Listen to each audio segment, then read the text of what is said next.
The cathedral was a monument to old money and older lies. Imported white lilies worth more than most people's cars lined the marble aisle. A string quartet played Vivaldi with mechanical perfection.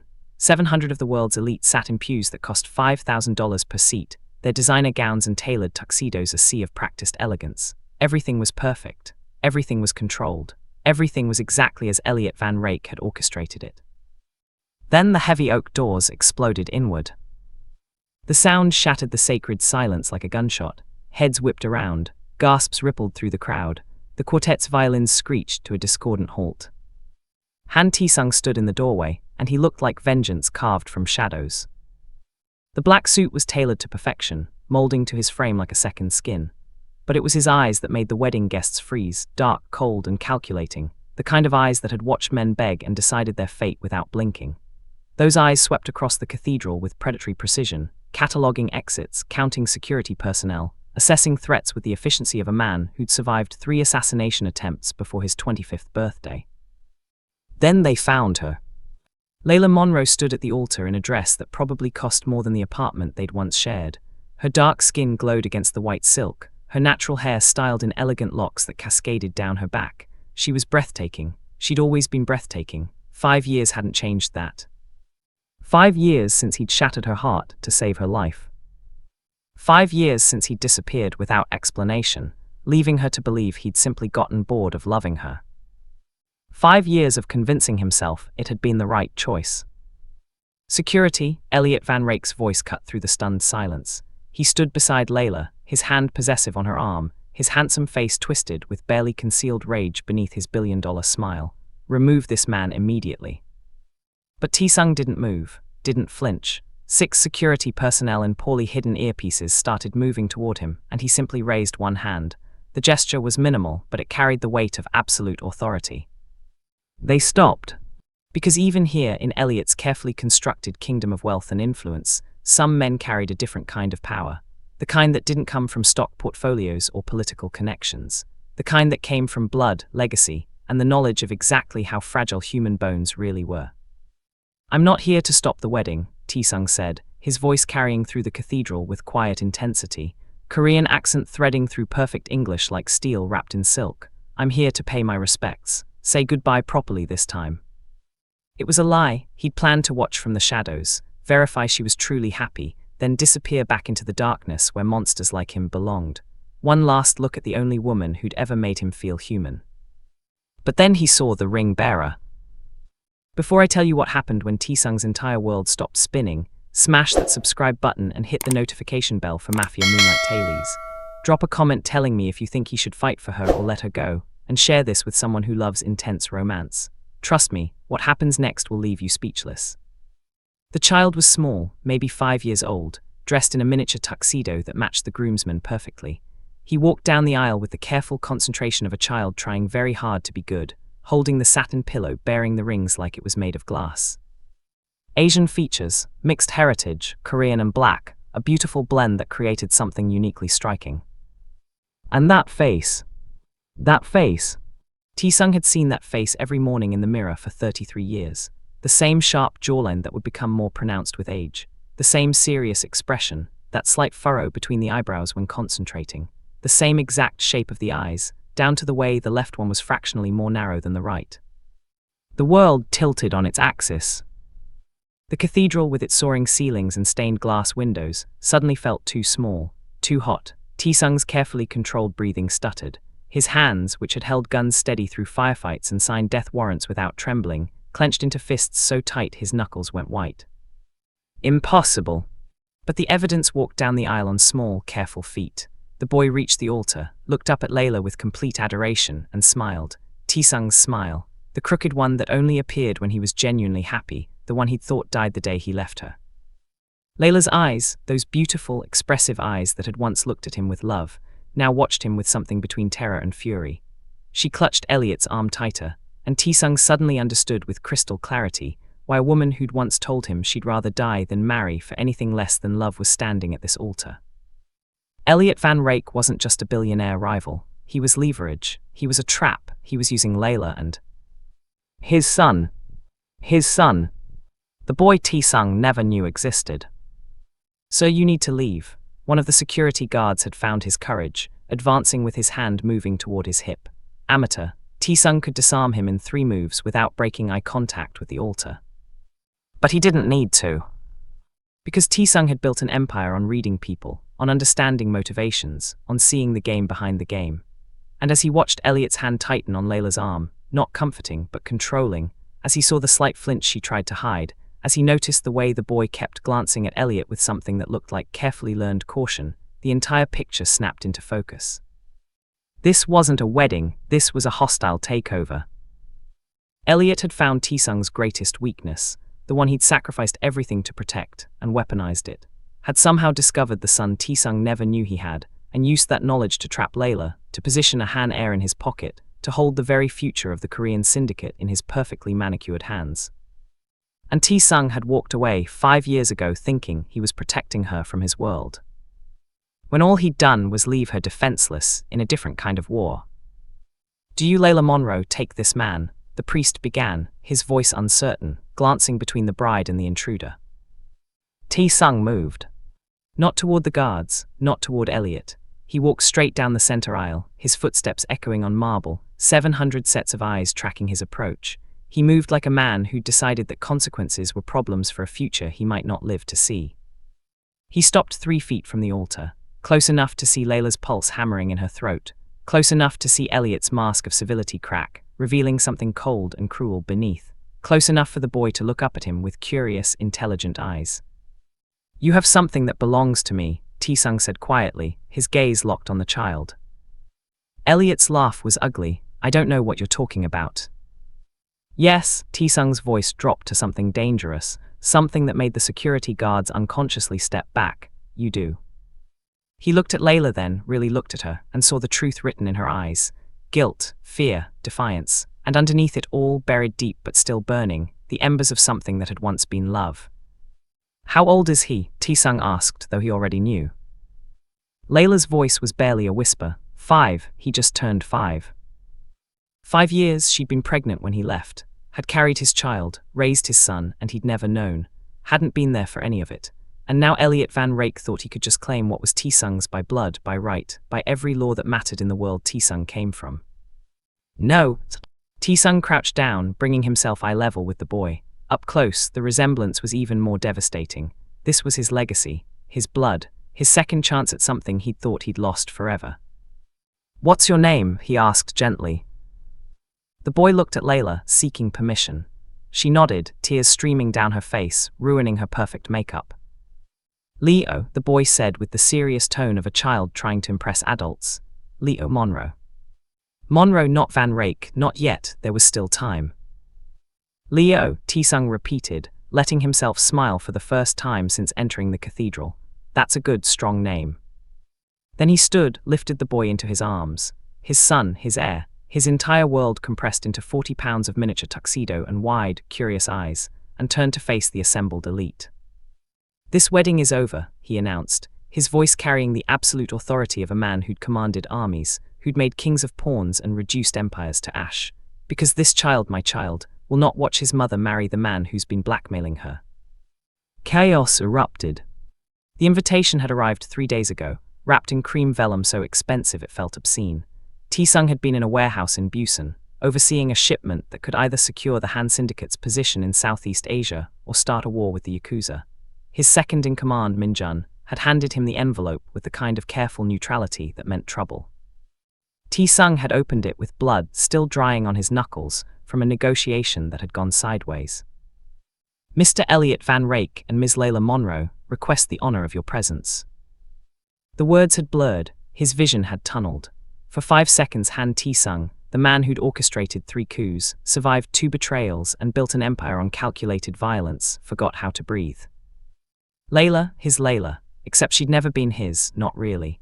He'd made sure of that when he'd walked away 5 years ago without explanation, letting her believe he'd simply grown tired of slumming it with an art teacher who thought the world could be saved with kindness and acrylic paint. It had been the kindest cruelty he could manage, because men like him didn't get happy endings. They got enemies. They got targets painted on everyone they loved. And Layla, with her brilliant smile and unshakable faith in human goodness, would have been the easiest target of all. So he'd left, disappeared into the darkness where monsters belonged, and convinced himself she'd be safer without him. But Elliot Van Rake, that name had detonated in Tae-Sung's chest like a grenade. His corporate rival, the billionaire who'd been quietly dismantling Han business interests for 2 years, buying politicians, manipulating markets, always staying just legal enough to avoid Tae-Sung's more direct methods of problem-solving. The man who collected beautiful things the way Tae-Sung collected enemies, as trophies to display his power. Elliot had found Layla, had somehow crossed her path in the 5 years since Tae-Sung had set her free, and now he was marrying her in a cathedral that cost more to rent for an afternoon than most people earned in a lifetime. The invitation wasn't just announcing a wedding, it was a declaration of war. Tae-Sung had made calls, pulled strings. His information network, built on favors, fear, and cash, had delivered answers within hours. Layla was broke, completely financially destroyed. Medical debt from her mother's cancer treatment, predatory loans that had somehow all been bought by Van Rake Holdings, an eviction notice that had been mysteriously withdrawn when she'd accepted Elliot's proposal. She hadn't chosen him, she'd been cornered, trapped, purchased like one of his paintings or vintage cars. And Tae-Sung had flown back to the States with murder in his heart, and a plan that involved making Elliot Van Rake disappear in ways that would never involve finding a body. Until he'd walked into that cathedral and seen the boy. His son. Everything he thought he'd sacrificed to keep Layla safe had been a lie. She'd never been safe at all. The vestry door slammed shut behind them, cutting off the chaos erupting in the cathedral. Tae-Sung had moved fast, intercepting Layla before Elliot's security could regroup, before the guests could process what they'd witnessed, before she could disappear into the machinery of wealth and lawyers that Elliot commanded like a general. Leo was with Minjun now, his second in command, cradling the boy with surprising gentleness while creating a human barrier between the child and anyone stupid enough to approach. Tae-Sung had seen Minjun kill 3 men with a ballpoint pen. He trusted him with his life. Now he was trusting him with something infinitely more precious. Layla backed against the wall, still in that ridiculous wedding dress, her chest heaving, mascara tracking down her cheeks in dark rivers. She looked cornered, furious, terrified, beautiful in a way that made his carefully constructed walls crack. 5 years, Tae-Sung said, his voice dangerously quiet. You had my son for 5 years and never told me. You left, the words exploded from her like shrapnel. You walked out without a word, Tae-Sung. I called you for 3 weeks. 3 weeks of crying myself sick, thinking I'd done something wrong, that I wasn't enough, that, her voice broke. Then I found out I was pregnant. I would have come back. The certainty in his voice was absolute, if I'd known. To what? Introduce Leo to your world. Layla laughed, but it was a broken sound. I've seen the news, Tae-Sung. I know what you are. The warehouse fire in Seoul last year. The politician who mysteriously withdrew from the Merrill race after his daughter's kidnapping. That shipping container they found in Vancouver with. She stopped, pressing a hand to her mouth. Tae-Sung's jaw clenched. She'd been keeping track, watching his empire expand from a distance, cataloguing his sins. I didn't want that for my son, she whispered. I wanted him to have birthday parties and soccer practice and bedtime stories that didn't end with violence. I wanted him to be safe. Safe, the word came out sharp as a blade. You think Elliot Van Rake is safety? That man has been systematically destroying your life, Layla. Your debts, your mother's medical bills, your eviction notice, all him. He engineered your desperation so you'd have no choice but to accept his proposal. Her face went pale. You're lying. I wish I was. Tae-Sung moved closer and she flinched. The motion cut deeper than any knife. He found out about Leo, found out the boy was mine, and he's been using both of you as leverage to get to the Han Syndicate. No, Elliot loves. Elliot collects things. Tae-Sung's voice dropped to something lethal. You're his latest acquisition. And Leo is his insurance policy. A Han heir under his control means he can blackmail my family, manipulate succession, tear apart everything we've built from the inside. Layla slid down the wall, the expensive wedding dress pooling around her like spilled cream. I was trying to protect him. I know, Tae-Sung crouched before her, close enough to see the exhaustion carved into her features, the weight of 5 years of single motherhood and impossible choices. But you can't protect him from Elliot. I can. By dragging him into your war. By ending it. The vestry door crashed open with enough force to crack the frame. Elliot Van Rake stood in the doorway, flanked by 4 lawyers who looked like they'd been bred in courtrooms and fed on litigation. His perfectly styled hair hadn't moved, but his eyes, cold, calculating blue, gleamed with something that made Tae-Sung's instincts scream danger. Touching reunion, Elliot said, his voice smooth as poisoned honey, but I'm afraid you're disrupting my wedding, Mr. Han. Tae-Sung rose slowly, positioning himself between Elliot and Layla. There won't be a wedding. No, Elliot's smile was a predator's expression wearing a human face. That's unfortunate, especially considering I have 3 judges, 2 senators, and the head of ICE sitting in that cathedral, all very concerned about the violent criminal who just burst into a private ceremony and attempted to kidnap a child. The threat landed like a punch. Deportation. Tae-Sung's citizenship was technically legal, buried under layers of paperwork and bribes, but nothing could survive the scrutiny Elliot was threatening. He'd be on a plane to Seoul within 48 hours, arrested the moment he landed by authorities his family's rivals had been paying off for years. You can't, Layla started. I can do anything, darling. Elliot didn't even look at her. His gaze stayed locked on Tae-Sung, reading him like a stock portfolio, calculating value and weakness. And we haven't even discussed custody yet. Layla, sweetness, did you tell Mr. Han about your little problem? Layla's sharp intake of breath told Tae-Sung everything. What problem? His voice could have cut diamonds. Elliot's smile widened. The depression, the medication, the hospitalization 2 years ago when things got particularly dark. All documented, of course. I made sure of that, insisted she see the best psychiatrists money could buy. Very caring of me, don't you think? The game crystallized with brutal clarity. Elliot had been building a case, creating a paper trail that painted Layla as unstable, unfit, insurance in case she ever tried to leave. A judge would be very concerned, Elliot continued, examining his cufflinks with studied casualness, about a mentally unstable mother who abandoned her treatment plan and allowed a known gangster around her vulnerable child. Especially when there's a perfectly stable, wealthy stepfather offering a safe home. You bastard, Layla's voice shook with rage. You said those sessions were to help me. They were helping me prepare for every contingency. Elliot finally looked at her, and his expression held all the warmth of a spreadsheet. I've spent 2 years building the perfect case. You sign that marriage certificate, or I take Leo. Simple as that. Tae-Sung's hand moved toward the gun in his shoulder holster. Muscle memory, instinct, the solution his world had taught him for problems like Elliot Van Rake. Do it, Elliot said softly. Please, give me the excuse. I have 17 witnesses who will testify you threatened my life. You'll die in prison, Layla will be declared unfit, and Leo will be mine anyway. Legally, permanently. The vestry fell silent, except for Layla's quiet sobbing. Elliot had thought of everything. Built a cage with bars made of law and money and documentation, the kind of trap that couldn't be shot or stabbed or threatened. The kind that required a different kind of war. The safe house was 40 minutes outside the city, hidden behind enough security layers that even Tae-Sung's enemies would need a week to find it. Min-jun had driven, taking routes that doubled back and switched vehicles twice, while Tae-Sung sat in the back with Leo sleeping against his shoulder, and Layla pressed against the opposite door like she might jump out at any moment. She hadn't said a word since they'd left the cathedral, since Tae-Sung had made the call that activated a network of loyal operatives, the kind who asked no questions and left no traces.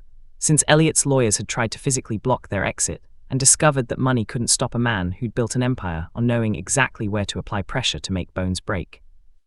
The house itself looked ordinary from the outside, a sprawling ranch property with horses grazing in distant fields, but Tae-Sung knew the perimeter had motion sensors, cameras, and enough firepower hidden in the barn to stage a small coup.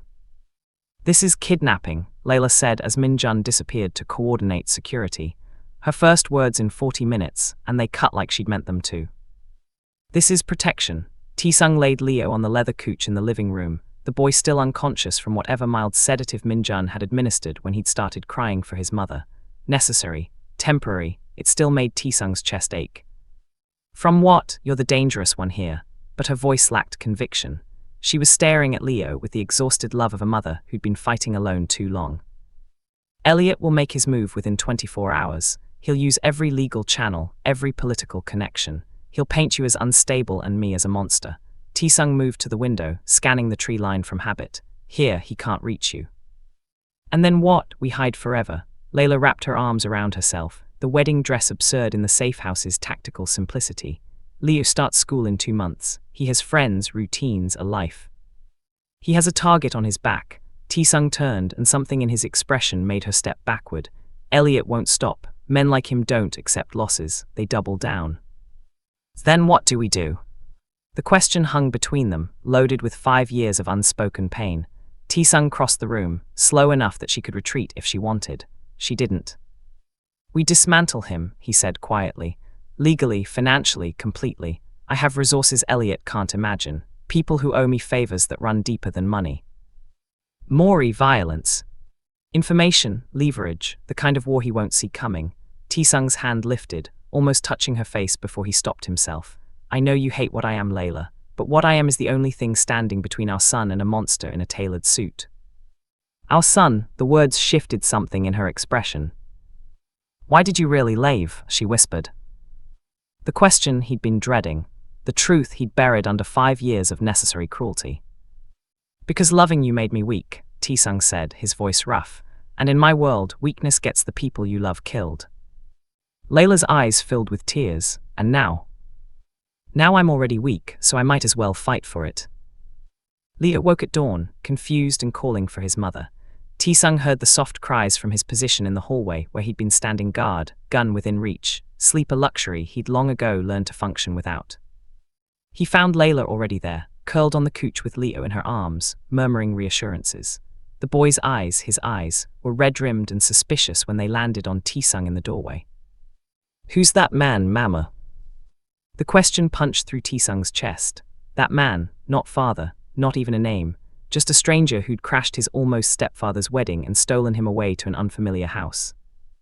Layla looked at Tae-Sung, and he saw the impossible choice playing across her face. The truth would be too much, too fast, but lies had already cost them 5 years. She started, then stopped. "He's someone who cares about us very much." Not a lie, not quite the truth, a bridge between worlds. Leo studied Tae-Sung with the unnerving directness of children who hadn't yet learned to hide their thoughts. "You look like me." "I know," Tae-Sung said, crouching to be less intimidating. Every instinct screamed that he was doing this wrong, that men like him didn't know how to be gentle. "Is that okay?" Leo considered this with 5-year-old solemnity. "I guess, do you like Legos?" The shift was so abrupt that Tae-Sung almost laughed. "I don't know, I've never tried them." "Never?" Leo's shock was absolute. "Mama, he's never played with Legos." "That is tragic," Layla said, and Tae-Sung caught the ghost of a smile. "Maybe you should teach him." Which was how Han Tae-Sung, who'd negotiated million-dollar arms deals and ordered executions with a phone call, found himself sitting cross-legged on the safe house floor, taking instructions from a 5-year-old architect with strong opinions about structural integrity. "No, you can't put the blue one there," Leo explained with exaggerated patience. "It doesn't match. See, red, blue, it's a pattern." "I see." Tae-Sung examined the tiny plastic brick like it was a tactical schematic. "What happens if I break the pattern?" Leo's expression suggested Tae-Sung had just proposed burning down a library. "Then it's wrong." They built in silence for a while, Leo's small hands moving with surprising confidence, constructing what appeared to be a spaceship or possibly a dragon. Tae-Sung mostly handed him pieces and tried not to think about all the mornings like this he'd missed. First words, first steps, first everything. "My other daddy doesn't play with me," Leo said suddenly, focused on snapping 2 pieces together. "He says he's too busy being important." Tae-Sung's hands stilled. "Your other daddy?" "Elliot, he was gonna be my daddy after the wedding, but he's mean to Mama when he thinks I'm sleeping." Leo looked up, those eyes, Tae-Sung's eyes too knowing for 5 years old. "Are you gonna be mean to her?" The question stripped away every defense, every carefully constructed wall. "No," Tae-Sung said, his voice rough. "I'm going to keep her safe, both of you." Leo studied him for a long moment, then held out a red brick. "Okay, but you still have to follow the pattern." Minjun arrived at noon with 3 banker's boxes and a laptop that had enough encryption to make the NSA jealous. He set them on the dining table without ceremony, then looked at Tae-Sung with the expression of a man who'd just opened Pandora's box and found something worse than expected. "You were right," Minjun said in Korean, switching languages out of habit when discussing business. "Van Rake is dirty, not just dirty, radioactive." Tae-Sung opened the first box. Financial records, shell companies, offshore accounts. The paper trail of a man who'd built an empire on other people's misery and been smart enough to hide it behind charitable foundations and political donations. Almost smart enough. "Talk to me," Tae-Sung said, spreading documents across the table. Layla appeared in the doorway, Leo balanced on her hip. both of them watching with cautious curiosity. He's been running a medical debt acquisition scheme for 6 years, Min-jun explained, pulling up spreadsheets on the laptop. Buys terminal patient debt for pennies on the dollar, then squeezes the families. Legal technically, but morally, he made a disgusted sound. Layla's mother's cancer treatment, he bought that debt specifically, targeted her. Layla's sharp intake of breath made Tae-Sung's jaw clench. She set Leo down, told him to go play with the Legos, then moved closer. Show me. Min-jun hesitated, looking at Tae-Sung for permission. At Tae-Sung's nod, he pulled up the file. There it was in clinical black and white. Grace Monroe's medical records, debt purchased by a Van Rake Holdings subsidiary 3 weeks after Layla had randomly met Elliot at a hospital fundraiser. No coincidence, calculated predation. He researched me, Layla whispered, her hand gripping the table edge. Found my weaknesses and exploited them. All of it, the job offer, the loan forgiveness, the proposal, it was all. A trap, Tae-Sung finished, built specifically to acquire you and Leo. But the documents revealed something else, something better. Tae-Sung pulled out a particular folder, his mind already assembling the pieces. Elliot's charitable foundation, the one that gave him tax breaks and political access, was funneling money to offshore accounts. The medical debt scheme violated federal lending laws in 17 states. His real estate portfolio included properties purchased through intimidation and fraud, with paper trails connecting back to his personal accounts. This isn't just unethical, Tae-Sung said slowly, a cold satisfaction settling in his chest. It's criminal, federal charges, the kind that get you 20 years in a maximum security prison. Min-jun smiled, and it wasn't pleasant. The kind that political connections can't fix once the evidence goes public. Tae-Sung had spent 15 years building power through violence, through fear, through the kind of solutions that left bodies in his wake. He was good at it, efficient, but looking at these documents, he realized something fundamental had shifted. He didn't need to kill Elliot Van Rake. He just needed to destroy him the same way Elliot had tried to destroy Layla, with paperwork, leverage, and the cold machinery of legal consequences. How fast can we move? Tae-Sung asked. 72 hours. I have contacts at the SEC and FBI who will be very interested in this. Layla looked between them. This will really work, no violence. Tae-Sung met her eyes. Sometimes the pen is deadlier than the sword. Elliot's about to learn that lesson. The call came at 2 a.m. Tae-Sung was in the kitchen, unable to sleep, staring at coffee he hadn't drunk while his mind catalogued every possible countermove Elliot might make. The burner phone buzzed once, the emergency signal from his network in Seoul. The voice on the other end was his cousin, Jae-hoon, speaking rapid Korean laced with panic. We have a problem. Min-jun made contact with Van Rake 6 hours ago. There's been a meeting. The world narrowed to a pinpoint. Say that again. You're second. He's been feeding Van Rake information for 3 days, since before the wedding. Tae-Sung, the safe house location. He knows where you are. Tae-Sung's hand tightened on the phone hard enough that the plastic creaked. Min-jun, his brother in everything but blood, the man who'd taken a bullet for him in Osaka, who'd helped him build the Han Syndicate into what it was today. Are you certain? Our contact in Van Rake's security team confirmed it. There's a wire transfer, $2 million, and Tae-Sung, Jae-hoon's voice dropped. Min-jun's been talking to the other lieutenants, saying you've compromised the syndicate for a woman and a child, that you've gone soft. Half the organization thinks you've lost your edge. Tae-Sung closed his eyes. The betrayal was a knife between his ribs, but the tactical implications were worse. Min-jun knew everything. Every safe house location, every contact, every contingency plan. He'd been in the room when they'd discussed the evidence against Elliot. And now Elliot knew they were coming. How long do we have? Van Rake's security team is mobilizing. They'll hit the safe house within the hour, maybe less. Tae-Sung was already moving, his mind shifting into combat mode, emotions locked away where they couldn't cloud judgment.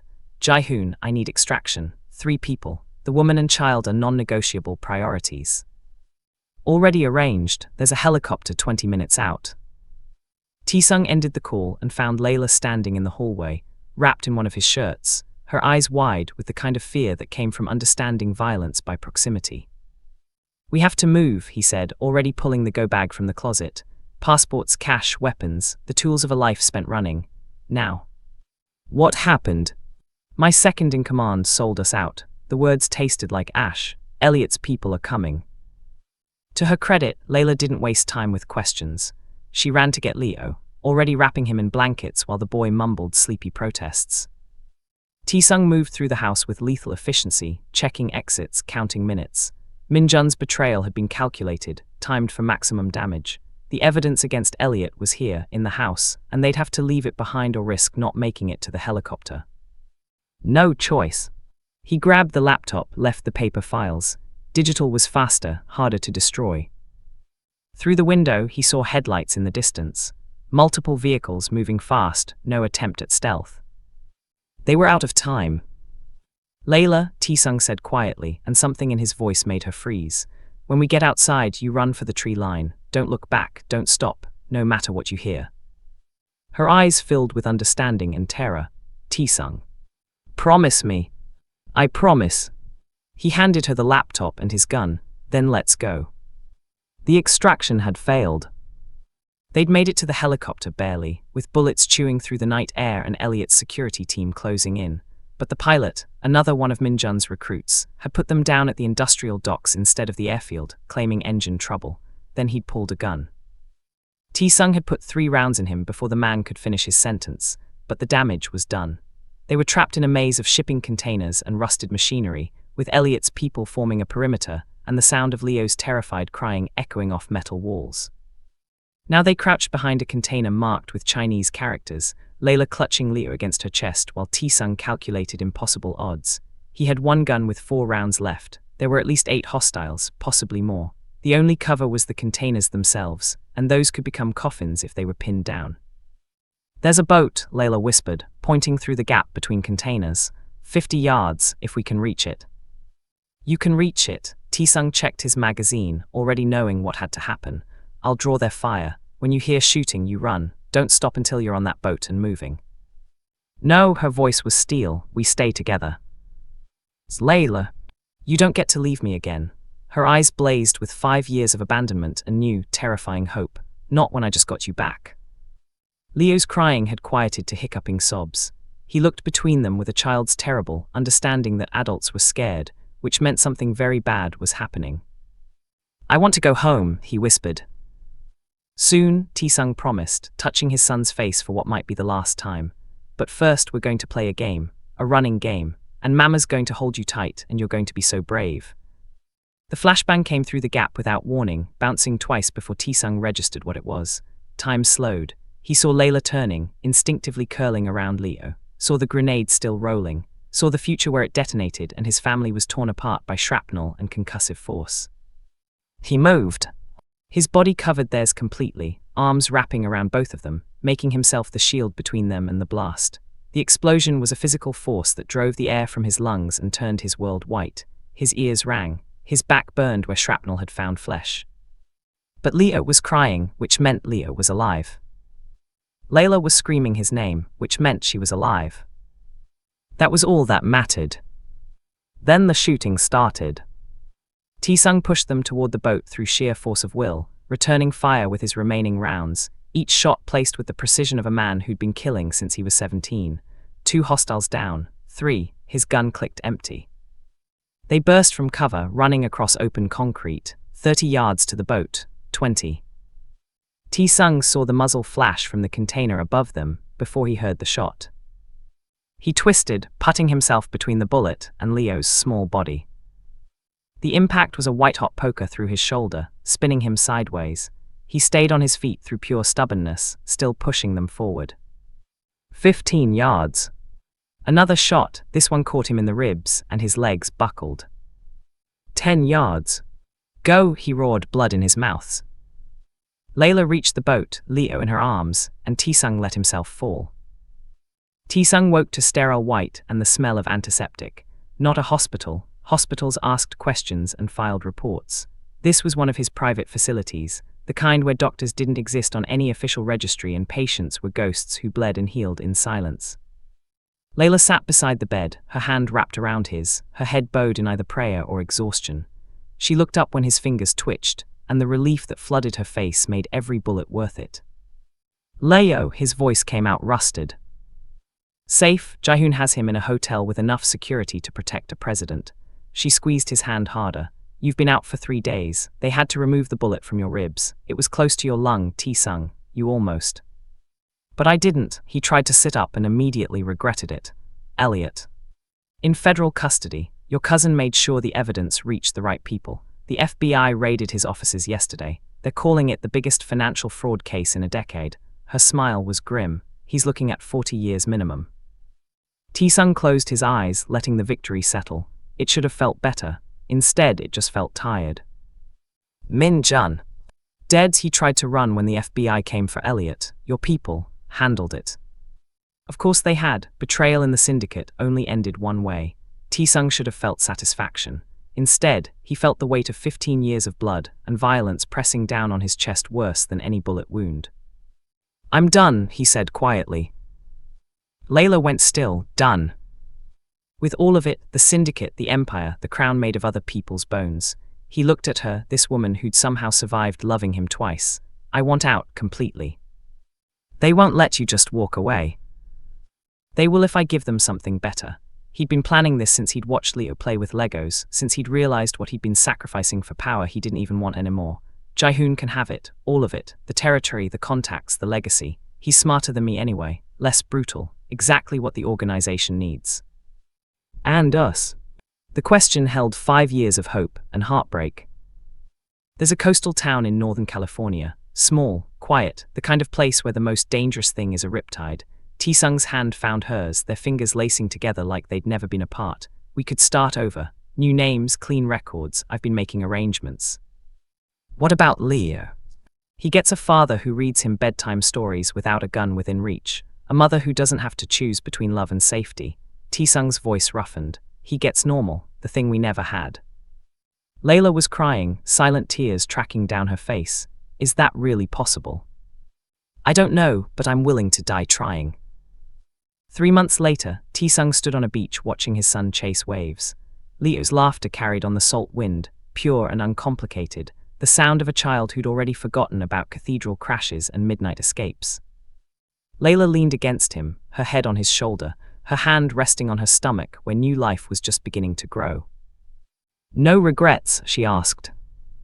Tae-Sung watched Leo shriek as cold water hit his ankles, watched the sun paint everything gold, and felt something in his chest that might have been peace. Not a single one.